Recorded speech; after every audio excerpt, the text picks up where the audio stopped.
And it's countdown. And we're live. Hey, this is Federal Prison Talk. My name is Sean. If you haven't watched the channel, I've done time in federal prison. And I've been out about 4 years. I did 52 months for wire fraud. And this show is all about changing your life before prison, during prison, after prison. And if you're not going to go to prison, what are you watching for? No, if you're not going to go to prison, you could definitely learn what we're really like, people who do go to prison.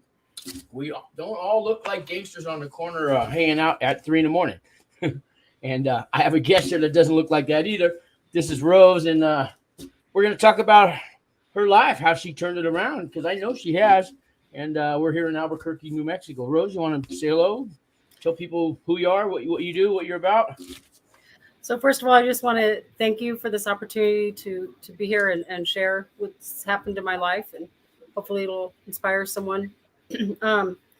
So I guess I'm going to start sort of, at the beginning, so to speak. I had over 20 years of meth addiction that led me into a lifestyle that had a lot to go with it. A lot of people watching this channel can relate. So, I mean, I was involved in prostitution and a bunch of other stuff, theft. I went in and out of jail all the time for just different things, domestic violence, theft. I mean, just a bunch. Jail is worse than prison, if you ask me. Well, I was in and out, and I couldn't stay out of jail, really. Just kept going so many times, and so much had happened where, you're on addiction so much and everything spirals together with whatever you do, whatever it takes to get the drugs, I was making it and just making meth. And so it was. Oh, you were a cook too, huh? Well, my husband, my then boyfriend was a cook. and that's when they called it crank, I guess, back in those days. There's something before that, maybe. Yeah, that was before that. But I did, took a lot. Anybody that's ever done that before knows how much work goes into just, making a bag. Is a lot of work, a lot of hours of work. But anyway, so yeah. I was. But they can't hold a regular job. I get it. Yeah. I couldn't. Yeah. I mean, it's twice as much work making that stuff, but I'm not thinking. It was my full-time job. But yeah, that's basically all. Every dollar that I had, every dollar that I didn't have, every minute that I had, and every minute that escaped me, every relationship that I was in, and the relationships that I had cut off from because of it, everything was because of it, and right. The crimes that I was involved in. I was a crackhead back when you were doing that, and then I made the switch. So I get it. I understand. Yeah. So when I go down the line for everything that I was doing, I think it was based on my use. But anyway, it taken a hold of my mind, and I started to hear voices in my head, and the paranoia just got to be too great, and I had physical illness along with it. So I was is it okay if I mention God on here or no? Oh, you can mention anything you want to. I don't care if you mention Allah or ISIS or anything you want to talk about, any God of your choice. It's my channel, but there's a few things YouTube has rules on, but I doubt you'll come even close to those. Okay. All right. So I started to think my life was going to end, felt like a shadow closing in on me, and darkness, like something bad was about to happen or something. So the more ill that I got, and I began to start reading my Bible and everything, and it was telling me, I'd read different stuff like, sell what you have and come and follow me. That's what Jesus would tell his disciples and stuff. So stuff like that, I would read it, and I remember putting everything I had in a yard sale, and it was like 6 o'clock in the morning. I'd been up for days, and my drug boyfriend sees me putting stuff in the yard, and he's like, "What are you doing?" And I'm like, "I'm going to get rid of everything I have and go follow Jesus." And he's like, after you spend that money, right? Yeah. After, I was higher than a kite when I was saying this, but I had gotten so to the point where I really thought that I would give God a chance, because there's no other way to do this. I was like, I need to get out of my drug playground.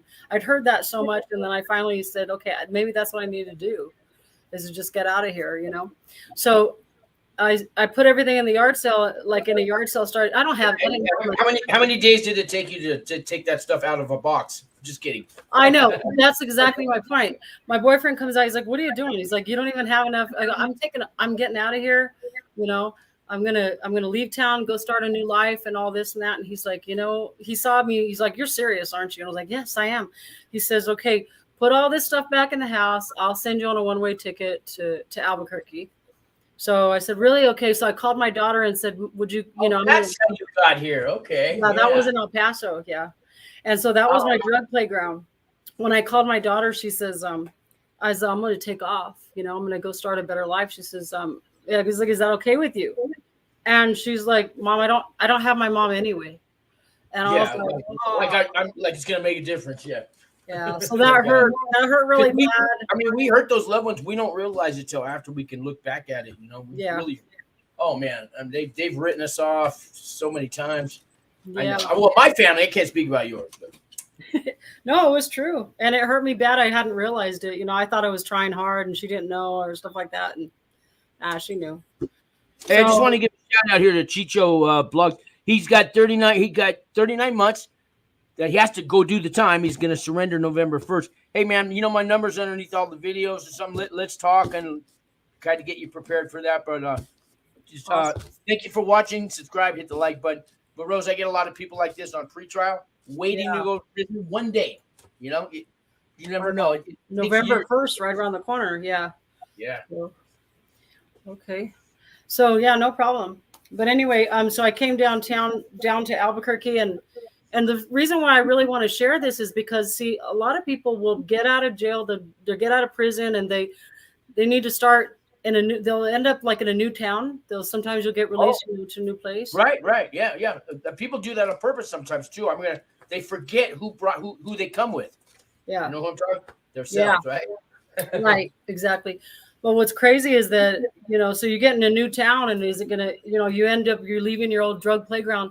If you've been in prison for a long time or jail for a long time, depending on how long you've been out of the public and stuff, and you come back and you're like, if you don't know anybody or you have to start fresh, but there's that old crowd waiting for you, your old drug playground that you want to catch up with and stuff. And so that's why I really wanted to share what I have to say, because I know I'm hoping that a lot of people can relate to this. So I know you have a lot to say. So I hope you get a chance to say it all. Yeah. How much time do I got anyway? As much as you want. I got an hour anyways, but if you want to wrap it in, if you want to go overboard, you want to go under, it's up to you. It's up to you. You make the call. We women like to talk a lot, so. and that's when you're sober and when you're drug free. Yeah, exactly. But anyway, I came here. So here I was on a one-way ticket to Albuquerque, and I became homeless here. I was at the Greyhound downtown. Okay. I got kicked out of the Greyhound after a week and had 3 pieces of luggage.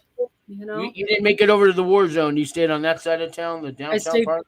Yeah, that's a whole nother culture, right? Yeah, it is. War zone? Yeah, it is. Well, I mean, that's where I stayed.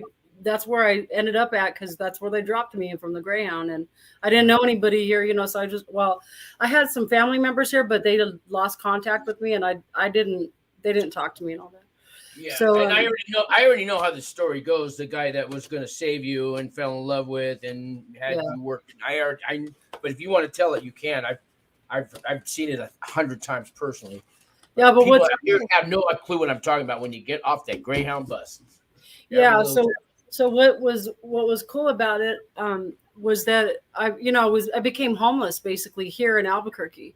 What's cool about it is that everybody that I ran into in this town where I didn't know, nobody knew me. I didn't have like my drug playground here. I had 2 choices. I could either start hooking up with people and, start using again, whatever. But I knew that God was the one who was going to help me do this. That was what I was sure about, because I'd read a lot of the scriptures, and this was like my only chance. I was like, the only chance I could do this is so I'd give it a try, And so what I did was I'd run into people at the bus stops and stuff, and I would tell them right away upon meeting them that I'm not using, I'm here, I'm drug free. I'm getting my life right. That's what I'm here for. And how are they reacting? Oh boy, Sean, they'd give me they right away. I mean, many of them, you'd be surprised. They bring out a bowl. They tempt Oh me. yeah, you're touching something they want themselves, but they're not. I mean, it's a whole. I could imagine what you stir up when you say that to people out there. Yeah, they felt like I was judging them or something, and right away they break out a big old massive bowl, something like that. Sure, because you're not going to be better than I am. We're both homeless. Come on, here, hey, take this, hit this. I get it.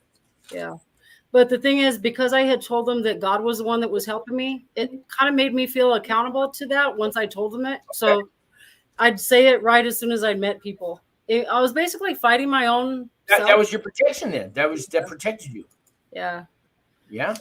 So that's what I decided to do every time I'd, run into somebody, and whether it was at the bus stop and, invited somewhere, I would be like, this is the deal as soon as I met someone. And it worked. I mean, days turned into weeks and into months. And the more sober I became, the more I was able to function, And you did this on the streets. Were you sleeping? Where were you sleeping at night? Did you have a tent, a cardboard box, a shelter, what? So I was sleeping in yards and stuff like that, and on the street until I found a paint and body shop. So my mom knew an older man over here that had a paint and body shop. So you said your mom knew a man. Yeah, my mom called me up. Well, I talked to her, whatever. So you had a phone. You were homeless with a phone. That's. Yeah, when I left El Paso, I still had a phone. So most people, they can't hold one for 4 days tops, I think, until they sell it. But you're sober. I'm just saying it brings back so many memories. I'm sorry. Keep going. Yeah, no, for real. But see, when I was homeless in El Paso, it was different. I was using then, but now I was trying to stay sober. So that's one thing that's really weird, because a lot of times we see people on the street and we think automatically that they're high and stuff. But in this case, I was running from my drug playground all the way to another state. And that's why I was here to be homeless, was to run from They're not necessarily high. I was homeless in San Francisco, and maybe 80% of them are, but that 20% is a lot of people in San Francisco that are not. They're trying to get out of that. I get it. Yeah. Yep, for sure. So I found a paint and body shop, and I was living in there while they worked during the daytime. I would go down the street to the shelter and stuff like that. But at night I had a place to sleep. So I'd go get masks from the homeless shelter, and that was before COVID. Okay. And I would you were one of those. We heard about you people before COVID happened. Yeah. Well, but I would use the masks because there's pigeons pooping on me in the bathroom. It was like a really filthy place, but that's where I found to live out, in that bathroom. You have to learn to talk pigeon language, and they'll be your friends, and it's a whole nother thing. Yeah.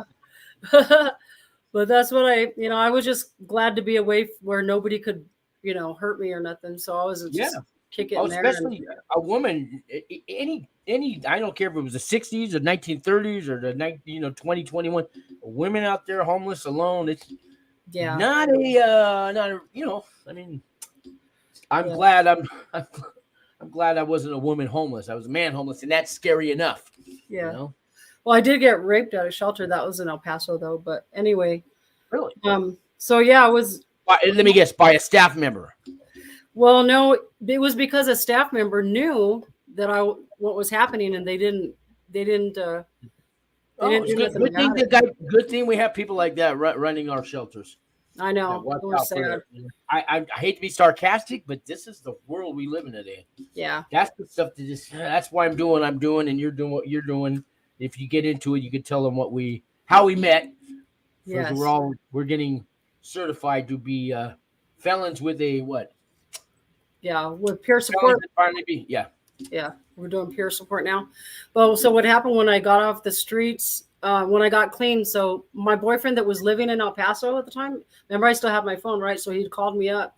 He said, how are you doing and all that? And I said, I'm clean, I'm still doing good. And he couldn't believe it. I was happier and more functional than I'd ever been.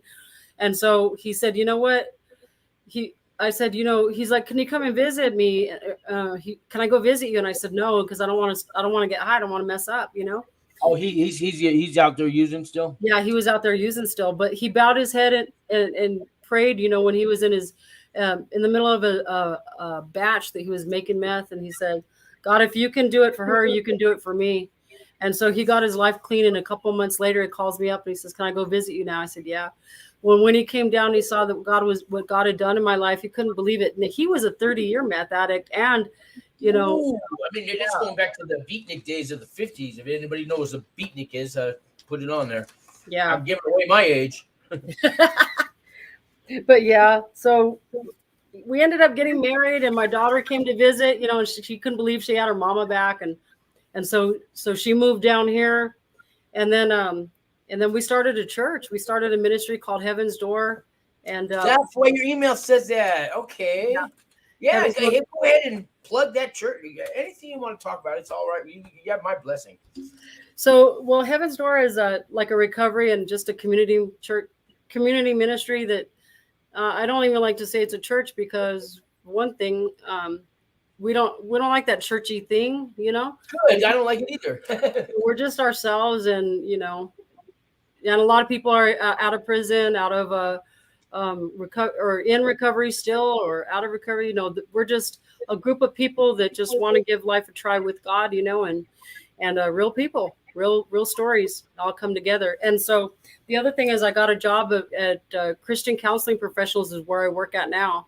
Oh, and do you work with Leroy Lucero? Yeah. Okay. Okay. That's one. Yeah, he's my man. Yeah, he's my. He's a good dude. He's been on this show before. Oh, cool. Yeah. So I love working for them. I'm a community support worker, and that's how I met you, with right. Not through Christian counseling, but through the OPRE training. Yeah. So we do peer support and all that. Yeah, guys, peer support. It's kind of like a social worker, but you've been to jail or homeless or prison, or you've had some kind of traumatic part of your life where you were. I'll say they used to call me the weasel. Everybody would run away. Now they don't run away. Yeah. But I worked for that. I worked hard for that. And she's worked hard for that, guys. And then you can help people. And yeah. So we help people coming out of jail that come out of that they're going to get out and everything. And they need to get like stuff going again, getting an ID, getting a job, getting training, getting a GD, whatever, housing. And, they bill Medicaid. And I think every 15 minutes we spend with somebody, they bill them for $90. So we're actually worth something, man. Right? Yeah, who'd have thought this crackhead shit, $90 for every 15 minutes I talk to you? Wow. And then it's weird because my testimony about what happened in my life and all that has actually has become my resume now. I know. I can be proud. I've been homeless. I've been in jail 11 times, guys. Federal prison, homeless. I don't know, I lost count after 3 times. Yeah. And I use that as a positive. And then I got through all that, man. I'm the guy you want to hire. Forget those guys out in the lobby, Yeah, right. Like, I've been in jail. How many times were you in jail? Don't ask. Don't ask. I only knew because when I went to prison, they said, "How many times have you been in jail?" He had my paper. I go, "I don't know, 5 or 6, maybe 6." He goes, 11. I was just wondering if you even knew. Right? Maybe more than a dozen. Try. But I want to share something about my son, because my son. That's right. Yeah. So he's doing time, and he's going to be in there for a long time. But I was able to spend some time with him before he went in when I got to Albuquerque, after I finally got really cleaned up and sober and stuff. How many months did he get? I know feds use months as well. My son. Your son, yeah. He's going to do 15 years. 15 years. Yeah. So once after 10, they stay with the years. But wow, is he going to a penitentiary, to a medium, to load, a camp, any of that?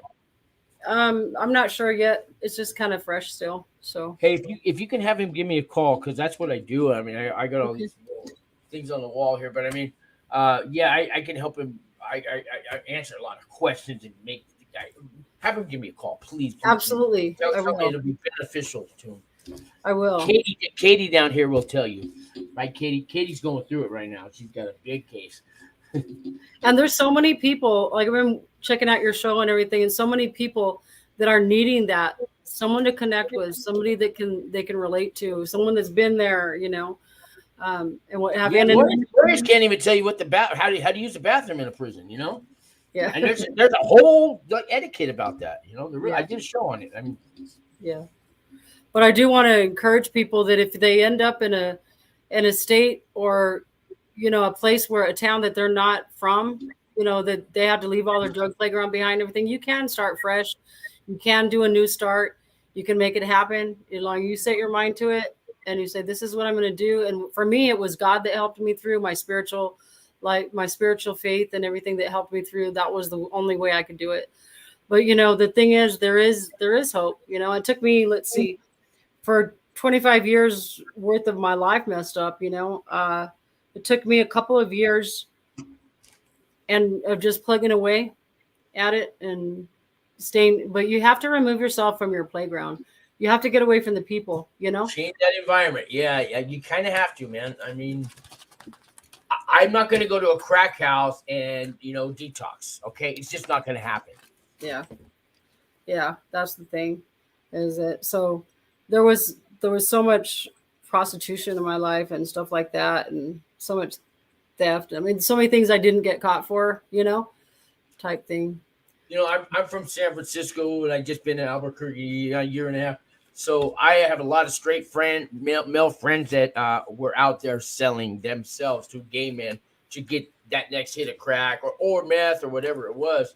So I understand, and I actually considered it one night, and thank God that I didn't have to go through that part. But I do know that world you live in very well. Yeah. And you know what? There is a purpose. There is a purpose for each of us, and we may, even though our life goes in a different direction, and God has made us for something in mind. He has something in mind for us. And he already knows, he already looks at us and sees who we were meant to be.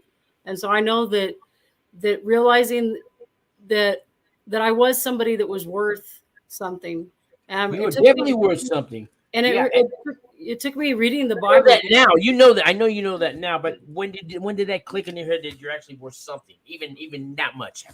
Because we start off thinking, there's no way I'm worth anything. Do you remember when that turning point, that little spark, something, that miracle, that tiny miracle happened in your head? Yeah, I do. It was when I was reading.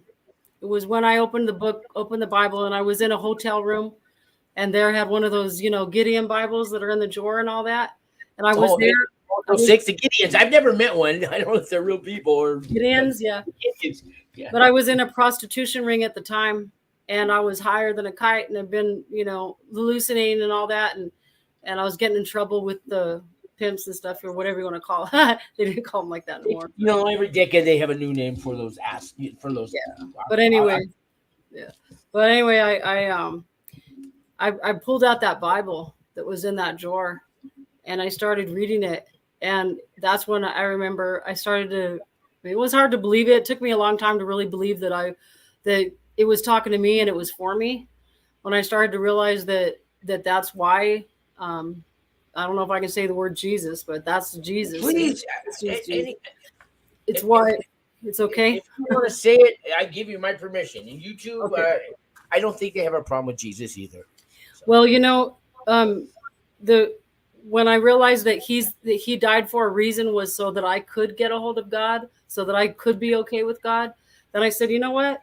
I don't care anymore. And I had my drug pipe and I had my Bible with me, but at the same time, I just started reading.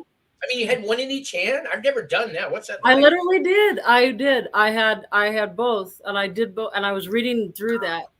Were you holding the Bible and hitting the pipe, or at the same time? I was doing that before. I was too afraid. I was too afraid to mess with God at all because of my drugs. But at this point, I was like, if I'm going to go to hell, I'm going to go to hell worshiping God. So let me just do it, And I started to read, and the more I read, the more I was able to put down the pipe. And it just started happening more and more and more. I started to say, wow, this is really cool. So hope started that way, Yeah. And hey, I used to go to this bar. I've been in and out of AA. And one time I was out of AA, and there's a bar where they had big books in the back, and we had these fake mock AA meetings while we were drinking. So yeah, we didn't mock Jesus, we didn't mock the Bible. Like you didn't know, just kidding. But it's man, it's what it does to your head. I mean, nobody would go. I've never seen anybody like completely sober and back to normal, back to reality. do anything like that. So maybe along the way, we just, we're still working out those brain cells coming back and all that stuff, and trying to believe in ourselves, let alone, something else, and, and help somebody else. That's a new concept for me. Yeah. Yeah. I love it today. I live for it today, but that was a new concept, man. What do you mean? Yeah. Help you, but I don't get nothing out of it? I know, right? No, everything's turned around, and it's like so much freedom now. Feels so much better to have a life. I see somebody wrote in, Jesus, Jesus, Jesus. That's cool. Oh, did it? Yeah. I was kind of laughing at myself because I was kind of like faking it when I asked you if it was okay that I say it. I'm laughing to myself because I'm thinking, of course it's okay. If you had to ask for one, if I told you no, I would. If I were you, I would said no. I would have said, I delete the number. I mean, really? Yeah, there's no way I cannot mention Jesus because he's the one that did it for me for sure. Yeah. There was one time I was in the backyard, right, and I was in El Paso, and my boyfriend, he tells me, "What are you doing out here?" And I go, "I'm praying." He's like, "What?" He's like, "Can I pray too?" And we were both high, He's like, "Can I pray too?" And I go, "That's like being high and praying." I love it. You know what I told him though? What? I told him, "Get your own Jesus," because I didn't want him to interrupt my private time. But I know what you meant by that, though. I mean, this is my thing. I found my way out, man, and this is mine. Get your own. I understand it. Mentality. I really do. Get your own shopping cart, man. It's mine, man. It took me like a month to find this, Yeah, I was like, I'm gonna hold on to this all I can. This is the only hope I have. Just get your own Jesus. But there's this song. I forgot who sings it. It's a Christian song, but it's called "My Jesus." I felt like when it came out on the radio, I was like, "This is our song." Look, and he got his own Jesus too. He did. So yeah, see, I mean, there's everywhere and at the same place, but nowhere you can see him. How's that saying go? But God is everywhere, but you know what I mean. Yeah. What? The more that I had faith in him, the more I realized just how real he is, and there was no better high than what he's done for me. No better high than walking with him and knowing him for sure.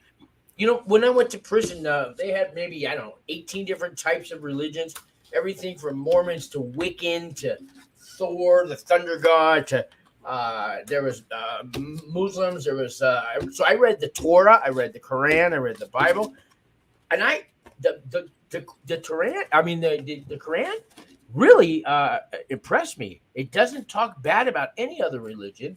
If you ever get a chance and an open mind and you think it's okay. That Quran was an amazing book. I hate to say, but my whole view of Muslims is not what you see on the news. Everyone I've met is more American than any people I grew up with. And they say that's the same God. They have different names for it. I don't know all about that, but all the religions, I have respect for anyone in any religion since I tried them all. I did 3-4 years in prison.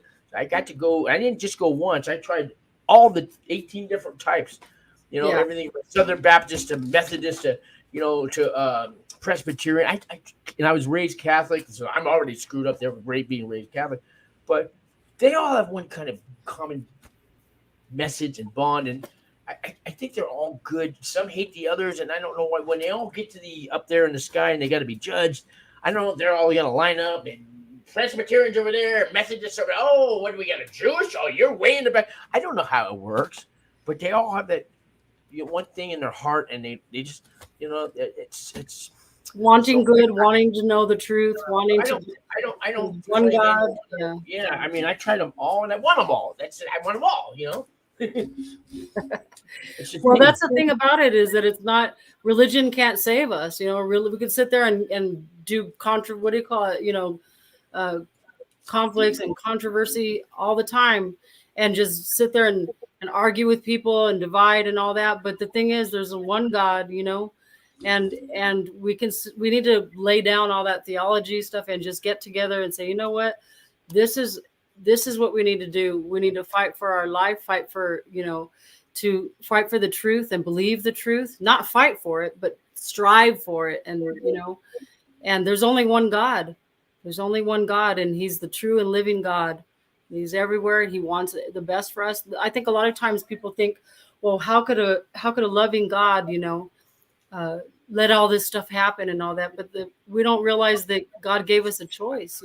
I look at it like this: say you have the power to create little nanite metallic little creatures, and they kind of look like cockroaches, and they learn how to breed and make more and more. Next thing you know, you got 1 million cockroaches, but 2 of them are having a fight, and this guy, you can't, because you would become a god. How do you keep track? I hate to use cockroaches, but if you imagine that, like, these life forms, we can make androids and robots and all this stuff. Now we could be gods.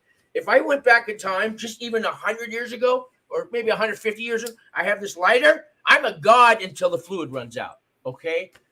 You know what I mean? No, just kidding. Because I have this superpower, right? So imagine. So are you saying like using how can you keep track of every little, look, he gave us life, he gave us freedom to choose what we want to do and stuff. So those choices that you made, if he sat there and controlled us all like a chessboard, who wants to live like that? He doesn't want us to live like that. So when somebody dies and get hit by a car and you blame God and all that, you might want to look and how would you handle it if you were God? That's you know what I mean? So yeah, I see what you're saying. When I pray to God, I say, God, look, everybody asks you for something. How about just cry on my shoulder, tell me what's going on. I don't want nothing. Just lay it on me. Talk to me. I'm not going to judge you because you do that. But I just say, tell me your problems. Yeah, that's what I do. And that's really what all that God wants is all that God wants is for us to talk to him and for us to, hear what he's got to say by reading, and just talk to him. He just wants a relationship with us. That's it. That's the whole point. That's the whole point of it all. And if we just choose him, that's all. It's for our own good, Yeah, Jesus comes around. Hey, I got a couple of bottles of water. Let's turn them into wine. Let's talk. No, he's famous for that, right? Well, water into wine. Yeah, that's the one miracle. Everybody wants that power, right? Yeah, but he's a loving God. I know. He is. Yeah, I'm not here to, debate. I know I don't. Yeah. Well, I had to go through a Christian residential drug program for a year while I was on pretrial, and then I stayed on the sober living. But they have Bible studies, and they said, Sean, you no longer can come. They're Bible studies, not Bible debates, and so I got banned. Hey, it is what it is, man. There's no fear. I have a million questions, and if you can't ask one, I said, what? I have a million questions. So how are we going to find the answer if we don't ask questions? So I know some certain sections of religions are taught that ours is not to ask why. We shouldn't question God. And oh God, and you tell an addict that, now I got a million questions. And I'm gonna make. You know what? I do have an inner peace. I have a higher power. I just my thought of God is the heavens and the earth. It's way beyond just one planet. So, that's the nature of me. That's the nature of me. So, but you know what? God is in my life today. That's what I can tell you. Right? And that's just the point that God gave everybody our will. He says, you know what? Your will to choose, your will to believe what you want to, and to seek him as you want to. And so my prayer is that everybody will. I know that he can change lives. That's for sure. And that's what I can say. Yeah. I blame my thoughts on being raised Catholic. Well, everybody's raised different. You can be raised like a heathen and still come to God. So look at me. We have a thing called recovering Catholics. Right. Well, I mean, they believe in God and Jesus, so it's all good with me. But anyway, I mean, I'm not trying to find a Catholic person that owned a Bible. But yeah, I like what you're doing here on this show, Sean. It's really cool. Yeah, I try to have a sense of humor, but yeah, you know what? The thing is, I wake up in the morning. I must have at least 500 phone calls, maybe 1,000. I've been doing this 2-3 years on this channel, but now I got the Wings for Life job, and for a year there, we were using our own cell phone numbers for the office number. Mm-hmm. I have not ever had a day where nobody calls me asking for help. And don't they know who they're talking to? I'm a guy. I mean, you don't really want help from me, the weasel? And every day I get those calls. now I get a reason to live. It's amazing. So that's why I thought the CPSW, plus I'm going to get a raise when I pass that test next week. Right. But, but I mean, that's a big deal to me, man. A certified peer support worker backed by the state of New Mexico. I mean, my probation officer told me, I'm off probation now, but she said, when you pass that, we'll hire you for $60,000 a year to start. Wow. And I said, working with you, and what will I do? Well, when they come out of prison, we're going to send them over to your office. Oh, I'll be labeled a snitch. That's not going to happen. But I'm honored that they could, my probation officer offered me $60,000 a year. Wow. You know what I mean? Right. That's really good. But not only that, the difference that you're making in the world, and so it's awesome, I'd rather do it not my way, but it's not my way when I help people. This isn't me, guys. When all these people here, they all know. We've talked on the phone. Chicho, though, I don't think we've talked yet. But man, you got to give me a call. I mean, call me after the show. It doesn't matter, man. I don't keep hours. You know what I mean? And my number's on the bottom of all the videos. And if you need it, put a message on there. I'll put it on the screen. It's on every video. I don't hide. I got no more secrets. Yeah. I got nothing to hide. How about you, Rose? Do you keep secrets from anyone? Because I asked you earlier. You said you can use my last name. I said, what do you want? Anything you don't want me to talk about? I have no secrets. I have no secrets. It is what it is. So you're free. That's a freedom that you just. That's a freedom, isn't it? I know. It's I've been on the cops for years, but then now it's like everything's changed around. At first, when I first got clean, it was like so weird because where I used to always run from the cops, I mean, always had stuff that I hide. Now it's not. It is. That's the past. Now I'm able to free. I'm actually living free from all that. It feels pretty good to be legal. And not to have warrants and all that. And I know. Pull me over. I got time. Yeah. But being able to function right. It's awesome. I know. It's so nice. But, you got to be careful because, I get clients and they want to ride here and there. And I got to stop and tell them, well, before I let you in my car or the company car, we have a van now. If you have anything on you, I don't care if it's a pipe from 2 months ago that you scraped clean. You can't have that on you. I'm a felon. I got a rap sheet. I don't care if I'm off probation. And they go, well, I got this. I got that. Well, I can't give you a ride. I'm sorry. I don't want to take that chance. I've been to jail 11 times, always for some kind of, traffic. It involved me being in a car, getting pulled over, some kind of traffic stop. And I don't live like that. And today I can stand up for myself. And anybody, I don't care if there's somebody there's about a dozen guys I did time with that live here in Albuquerque, but most of them I don't have to ask, but once in a while, you don't have nothing, right? Because if I would have done that all my life, I would have never been to prison, but I've never been able to be I wouldn't have met you. I wouldn't have been a peer support worker. So it all happens for a reason. Setting boundaries is one of the greatest things you can learn how to do. Boundaries. Yeah. Setting boundaries for sure. So these people in the room, in your chat room, they're all on pretrial. I think most of these are. And 4 years for me, Katie's going on a year and a half. They all thought, oh, it'll be 2 months. I'll go to. No, they drag it on. And now they're doing it here in New Mexico with the no cash bail. Hear about a guy. There was a guy, he stabbed his girlfriend or something. They still let him out. And he said on the phone, he called her, if I get out, I'm going to kill you. And he got out and he killed her. And they're still letting people like that out. So imagine that on a big nationwide federal scale, and here they are in the room. So I know what they're going. One day you go to prison, you don't know when it's going to be. It's really tough, Rose. Yeah, I can only imagine. I know my, like I said about my son and everything, it's been tough. Yeah, how he was on pretrial, I guess. He was out on pretrial. Some people are locked up the whole time. No, right now he's been locked up the whole time so far. He hasn't. So he has a violent charge, probably, right, or something like he robbed a bank. Fresh, a couple of years fresh still. So that's harder to fight it. So he's locked up right now as we speak. Yeah. Mm-hmm. Oh, I wasn't aware. So I still want him to call me. I'll take the call. He's not out. It's federal though, you said, or state? State right now, but he would. Yeah. Right now, what does that mean? The feds are picking it up. He has a bunch of stuff. I don't know if I should talk about his stuff right now. That's up to you if you want to. But I got people in this room that were here 2-3 years ago, did their time. They're already out. There's a couple ladies that started their own prison channels. I helped them. They started them before they went in. Now they've done their year, 2 years, whatever. They're out. They got channels. I have some videos where there's 10 channels all in one room. I started reaching out to all the other guys. So I got a whole force of people that could help your son or anyone like your son. Just people have been through, I guess you could, instead of peer support workers, people who have done time support workers who don't get a paycheck but still want to help and have a YouTube channel, if that makes any sense. Wow, that's awesome that people do that. There's a bunch of us out there. Yeah. We have a little chat. We have a little message board on Facebook. It's United YouTubers, Federal and State United YouTube.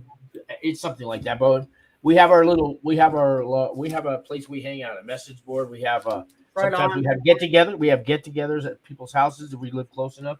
But we're all over the country. Yeah. So I have at least 10 people through Heaven's Door Ministry. I have about 10 people that we're connecting with that are doing time, about to get out. Got somebody in a couple. Wow, really? Yeah. So definitely get them connected with you.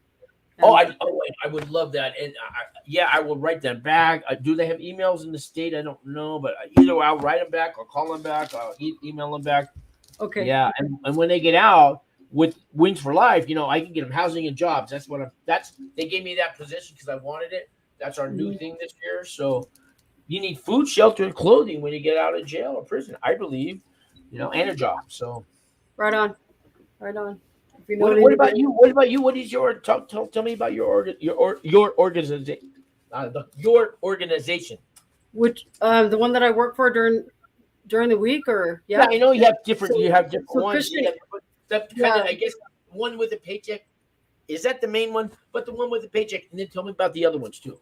Okay, so Christian Counseling Professionals is we bill to Medicaid, and we have counseling where you meet with the counselor at least once a week or at least once a month, actually. And if you're doing that, then you get the community support program, which of course is an assigned CSW working through a treatment plan that renews every 3 months. You get to all those things, from step one, kind of like what you're doing with the guys when they get out of jail and all that with Wings. It's with us, it can be from any situation, but getting your ID, getting housed, getting jobs and all that. So we have that program. Then we also have IOP, which of course is intensive outpatient program. That's outpatient, yeah. We have recovery. So when you say intensive, is there a like intensive as opposed to not intensive? Is there another one? Yeah. So the IOP is 3 days a week, and it's 3 hours a day, and it's of course drug testing. And then the other ones is like recovery groups. So just basically. So when I got out on probation, federal don't have parole anymore, but I got tested 2-3 times a week. So what difference from that probation officer testing me as opposed to you testing? Now I know the answer, but I want to hear you say it. So the IOP is for us is basically when you want your family members and stuff, and it's just for your own records. It's not, we don't really connect with the PO officers unless somebody puts in an ROI and they want us to talk, but the probation officer is already testing all the time, right? Yeah, right. So I get, I'm not saying that we're going to sit you out and come to OPRE. No, I meant, why would I want to do your program? I'm already getting tested 3 times a week from my PO. Yeah. I know why. I would want it because POs don't care. You care. That's my answer, but I want to hear yours. Yeah, and it's so we make like a personal thing, and we make it really it's not one-on-one, it's a group. The IOP is a group, but at the same time we do this because we really want to help you. So with the probation officer, it's more like, I'm going to get busted, I'm going to get in trouble. You're doing it so you stay out, Yeah. But when you do it with the IOP program that we have, it's more of a personal goals and stuff. And you're like, okay, I really am going to try to do it this week, and be sober. So you're doing this for yourself, and you're doing it for your family members. A lot of times you get out and they don't believe you that you're clean or stuff like that. So it's something for yourself, Yeah. I've been, I think 11 residential treatment programs, not to mention the IOP. After like the second or third one, you know what? Sure. Yeah, right. Yeah. You but this time for sure. I mean, addicts. Right. Second chance? No. 20 chances, yes. Second chance? That's worthless. I mean, I've never met anyone who went to a AA NA meeting and instantly stayed sober and clean for the rest of their life. Have you? No. There you go. It's the thing. I never went to a recovery program with mine because God was my recovery program.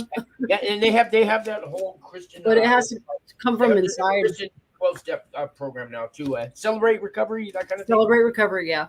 So they have that. So there are some ones out there to go. But it's got to come from within you. You know, if you really want to get things right, I mean, you can sit there and be stopped. You know, not quit, but be stopped by the system or whatever all the time. You could be, put a ball and chain, ankle bracelet, all this stuff on. You know, but if you don't want it from within you, it ain't gonna happen. You know? You could lock me up for 20 years, man. Keep me shackled the whole time. Yeah. On that 20th, after the 20 years are gone, that first day of freedom, oh man, I get some making up to do, and I'll be waiting for it. I'll wait. I got time. I'm locked up. Yeah. I know what you're talking about. Yeah. That's not recovery. That's just waiting. Yeah. Angrily. Yeah. And I guess that's where the IOP is different, because you go home and then you're still dealing with the world, you're still dealing with everything, and then you go back, you go 3 times. Years in IOP too. Yeah. Katie, would you like me to introduce you to Rose? Because I talk to Katie on the phone a lot. Katie, please don't tell these people what I know her charges. But Katie, I don't know if you know any women to talk to. I know you have your own therapist. But anyways, Rose, you might be able to help Katie, especially when you told me that little story about when you got off the Greyhound bus. Katie, you hear what I'm getting? Let me know, Katie. Call me, text me. Rose, would you talk to her if she would like you to? Of course, absolutely. I'm willing to talk to anybody. So. Okay, Katie, you need all the help you get out there, but Rose is a good woman. Okay, Katie. The more people you got on your side, you know what I'm talking about. I can't say too much because I don't want to give her business away, but she's got a very, historic case. I'll call it historic. Right on. That's cool. Well, I really thank you for letting me come here. I'm sorry if I talk too much. I was going to catch up on these people. Yeah. How about, so it sounds like you want to end it, and that's great. How about a word for the people out there, words of wisdom, final words, message to God, to Jesus? Okay, you do that. I'm going to give you scripture and a prayer. I know. Which Bible are you quoting from? There's 4 versions now that I know that are mainstream.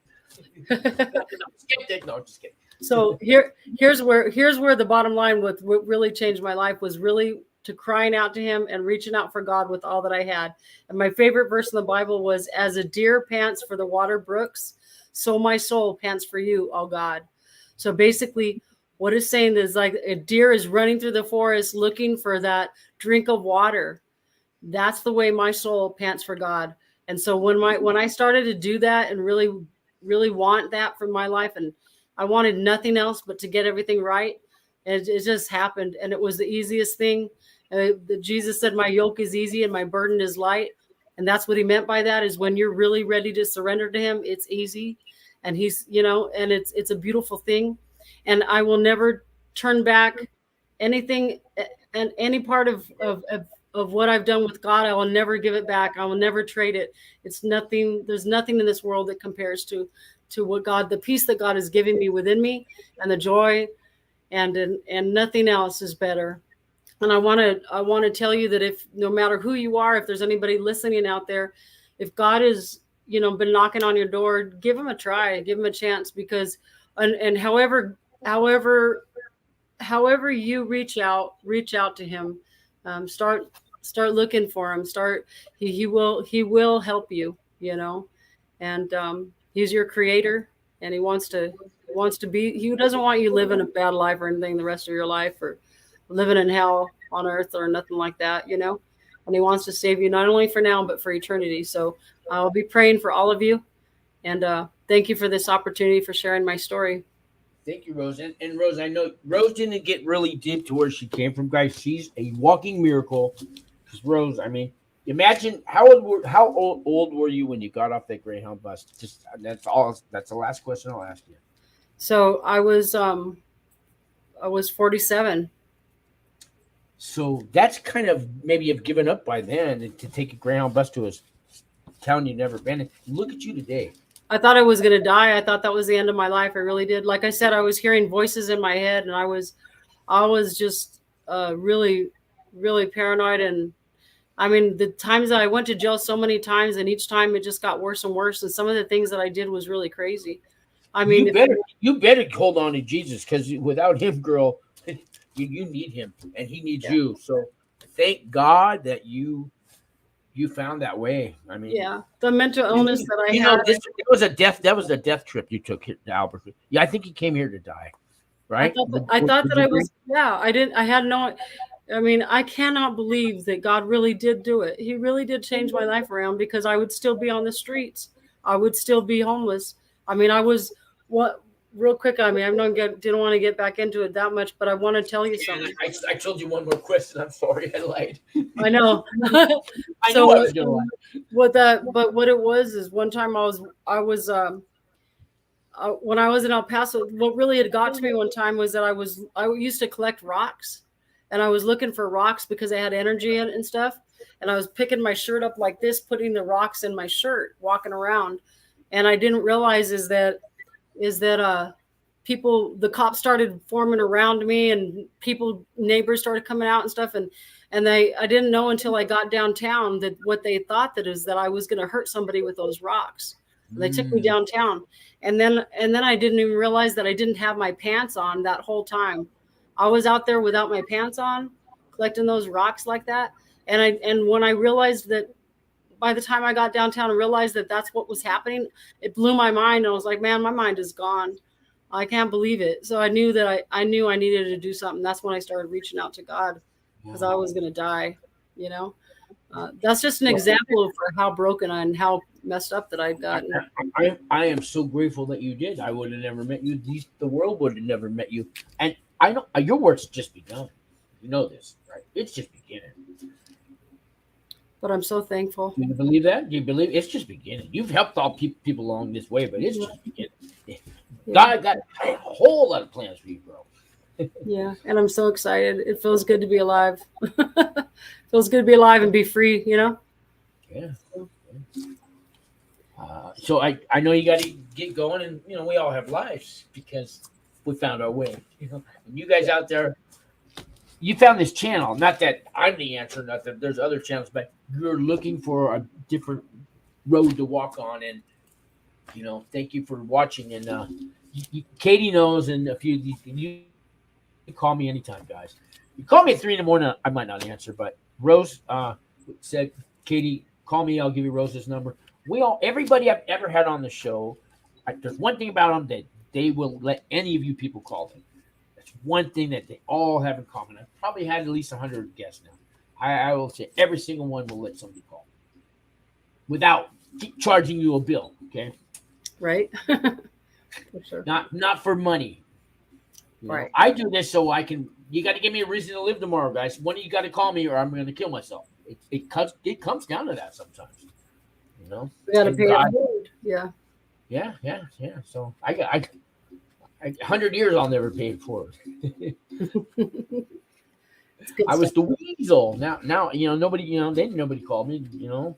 I know. I got to tell you something real quick, Sean. You know when we were in that group class that we were on. Yeah. Did anybody talk about me? You were the person that shined bright on that thing. I was like, this guy's got life. He's got such great sense of humor. And, you know, I just liked your positive mentality, your attitude. You're our instructor was, she said it was her first time. I don't think she liked me. You know, I don't know if she was, I don't know, because I'm a white boy. I don't know what it was, but later on, she started to let me, because at first she'd go, thank you for your question. But later on, it was, wow, thank you for that question. She started to like open up a little, so there's hope for her. But I felt like, she was all about business. I think she was all about business at first, and then you finally gave her all the jokes and stuff and laughter, and she loosened up a little bit. Yeah. Lighten up, Julia. I know I get that. I get like that. Yeah. See, you know, when you do meth, your whole spinal system, your circulatory Anyways, and I'm Italian, half Italian, so people Are you? think, Cool. yeah, so they think this guy's spun. No, you should see me when I'm spun. You better like move out of town, You're like, But, you should have seen me when I used to be. Yeah. yeah, I just talk with my hands, and I get excited when it's something to get excited about, like helping these people on this chat room here. The first time I ever did a YouTube video, somebody's watching me. Oh my God, right? And then they called me and they wanted advice. Really? I've had 3 or 4 cops call me for advice that are facing charges. I go, wait a minute. You're a police officer, like a regular police officer. You drive a car, you pull people over, you throw them in jail. You're calling me a felon and you want my advice. I've had to say this like 4 times, and we both laugh. And I don't, I did help them. I've helped a few of them. Yes, guy, I've helped policemen that like hurt other people. Sorry, but I'm not God. He forgives. He judges. I don't do that. I know, it was so weird. Yesterday, I had a sergeant call me up and say, "Hey, I heard that you guys can help some people that And at first, when I looked at the phone, I was like, "It said police department." And I'm like, "What's that calling me for?" They're not calling you because they're outside. Yeah, and I was like, I'm not used to getting calls from the sergeants, And then he's like, "It's been a long time anyway." For wrong stuff. They need our consultants. They need that. Hey, we don't know how they think. You know how they think, and that's why they call us. Oh well, they have personal reasons too for their own advice. Yeah, he needed help. There were some people that needed some resources. So I was like, oh yeah, of course, that's what I do now. That's right. That's what we do. And the state, California has it. Florida, I think New York has it. Florida doesn't have it, I don't think. But there's as many states have made marijuana legal, so have as many states have it their version of a certified peer support worker. Did you know that? Oh yeah, I didn't know that. Yeah. It's not just New Mexico. I'm sorry, they're like number 38 or something. They finally added on, but California's had it for a while. But it's a tough one. It's a whole year course out there. Oh wow, yeah. So we got to get ready for that exam, huh? Yeah, maybe we can. The lady was teaching us today. Maybe we could all meet at a coffee shop. There's a place that does. It's a recovery place. It's called. I'm going to give them a free advertisement. It's called the Ancora Cafe, and they have karaoke on Wednesday nights and all kinds of stuff going. And it's all clean and sober. Now it's a cafe. Really? That's cool. And so maybe we could all meet up there and sing a song and do some studying. And for sure. And then you have quesadillas, waffles, baked goods, breakfast burritos, grilled sandwiches. They got all kinds of coffees, espressos, everything you think of. And it's on 148 Quincy Street. I don't know sure that where that is. It's doesn't say Southeast or nothing. But anyways, I'll take a picture and send it to you on your phone. Yeah, send it to me. Let's do it. And they've been around a couple of years apparently. And the people, it's a recovery program that I guess somebody graduated out of the recovery program 10 years ago, opened up a coffee shop cafe, was in touch with everybody around him, and they're still like a group, Yeah, that's awesome. So that's the best way I can describe it. And so anyways, I'll send you this, and maybe we could do some study. How did she say flashcards and just a study group? I mean, I want to pass this test. Yeah, for sure. That was like a free advertisement for them, huh? Yeah. So guys, it's called the Anchor, like an anchor. Encore, or Anchor. Okay. Ancora Cafe. Anchor. I'll do a real commercial. I'll do a YouTube short for these guys. I haven't met them, but my coworkers have, and they said they're great people. So whatever my coworkers say, because half the people I work with, we all did time at the same prison, and I got them all their job there. So I get to go to work with all the people I did time with. Man, could you imagine that? How lucky that is to go every day. Five of us. We're all friends at the same prison, and then we all work together. Yeah. Wow, that's pretty cool. That is awesome. I love So my ministry that I have, the Heaven's Door ministry that meets over at Highland Church, we meet on Saturday nights at 5, right? We have a group of people that come together, and we are like we had went through recovery together. Now we're, everybody just, so it's pretty cool I want to invite people out to that too if they're looking for like spiritual wellness. Oh, yeah, I might want to check that out myself. So if you want to give a plug for that, this is all over the whole country, but some of you people are in New Mexico that watch me. Some of the people are in Albuquerque. Cool. Free commercial. There you go. 30 seconds. Yeah. 1, 2, 3, go. 417 Paloma, Southeast Albuquerque. Highland Baptist Church. We're Heaven's Door Ministry, and we meet Saturday nights at 5. Come see us. So if I come, I say, knock, knock, knocking on heaven's Heaven's door. Door. Yeah. There's a Christian movie called Lifted. I just watched it the other night because we all saw it in prison. It's called Lifted. And have you heard of that movie yet? No, I haven't.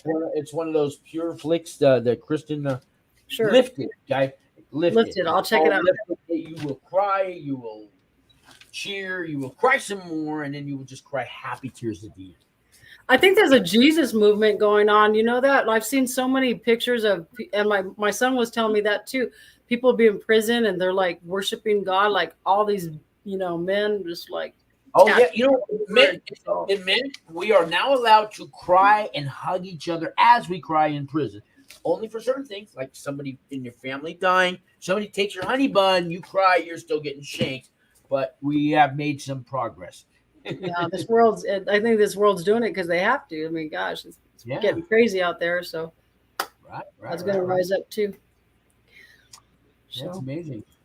Rose, keep on keeping in touch with me, and anything I can do for you, just say the word. If it's within my powers to be, I will do it for you. So thank you, Sean. And if I have some clients that need some help on your over there with Leroy, and I definitely already have some in mind that do need your help, but I got to convince them that they need your help.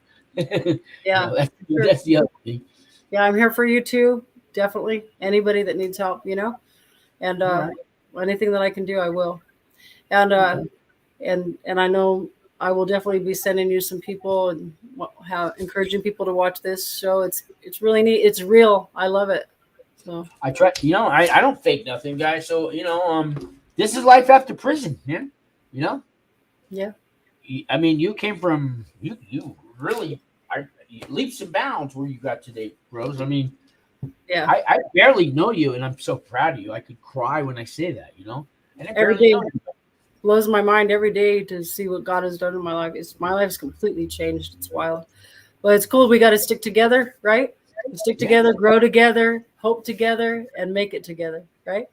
Yeah. If you ever go to prison, guys, you get one superpower while you're in there to bring to the outside. You know what it is? What? I can read people, and I know if you're full of BS or if I know if your heart is real, because we can't sleep until anybody walk. That's how you survive in prison. So you develop a skill, an instinct, a gut feeling, and I know I can within 2 minutes, spidey sense. I mean, way beyond that. We get that one superpower. And Rose, my superpower tells me you're a genuine woman who's totally turned her life around and does care about other people. And you should have died 8 years and 2 months ago on a Thursday, but you're with us because you turned it around. You found Jesus. You found God. Whatever it is you found, you already had it within you. Yeah. Thank you. Thank you for finding it, though. Okay? That's my little message. Thank you. I'm so thankful for that. There's a song by Rascal Flatts called The Stand. I know that. Yeah. It says, take everything that you're made out of. One day you're going to take everything that you're made out of and you're going to stand. And that's you found the right door. You found your path. You found your way. Whatever it was, it rained, so it made you go left. Whatever happened, and thank God you found it. Thank God. Yep. For sure. And when you found it, you didn't like turn away. You found it and said, "Yeah, that's what I've been looking for." So. Yep. Never letting that go now. Oh, wait. I'm getting all philosophical, but that's not a word, philosophical, but it is now. Some people probably called in and said, "What?" or checked in and said, "Is this the right channel?" Praise God. Hey, see, we get out of prison, man, and I mean, you never know. You never know. Or I can go down to the corner and hang out with the other thugs and stuff. Hey, what's going on? Talk like this, hey, let me get 50 cents for that soda. You want me to? That's how it used to be, guys. Really. I know you look at me now, you can't tell. How are you? Do you remember how you were? Yeah. Oh, yeah. Did you have a little kind of talk? I couldn't even. Can Yeah. you do an impression of yourself back then? Well, no, I can't. I don't want to. I like to make fun of my old self. It helps me. It helps me. That's all I can tell you. So I was so paranoid, man. I mean, I don't know which version do you want? The paranoid one, the one that was. You have $1? No. The slutty one or the. Oh, yeah. Which version? Oh, you've been working out? The guy's 500 pounds, right? Yeah, the confused one, the mad one. I mean, I used to walk into Walmart and get so crazy in there, I couldn't know which way was up. I'd always get thrown out. See, now we go in there. I called it the Sanford and Son, right? I'm coming to Elizabeth. I ordered a 911 call, and they're all looking at me, and they're all running out the door. But I was good. I was a decoy. A decoy. I'm coming to Elizabeth, and so I'm faking a heart attack. If you guys don't know Sanford and Son, well, they go in there and do their. He's always having a heart attack. He's talking to his dead wife. I did that, but they cleaned the store out. Yeah, that's why it was a weasel, Oh, okay. I could do a good distraction there to people. That's funny. Every time we go to Walmart's now, like if I tip the checkers. I tip them 10% every time. They go, what? You don't want to know, but please take this. It's your money. Keep it. I tip them. I owe them. That's funny. Yeah. They don't know what's going on. They're like, what? I'm not going to tell them either because I don't want to go back.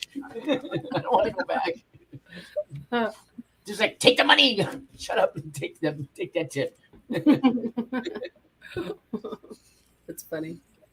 Yeah, I do go. Don't go to Walmart with me. How much is that? $131.94. I don't know how to add that. How much? Here's the $20. Yeah. So I stole a lot of money from Walmart. So faking my heart attacks. I could say the Charles Manson. I never killed anyone in my life.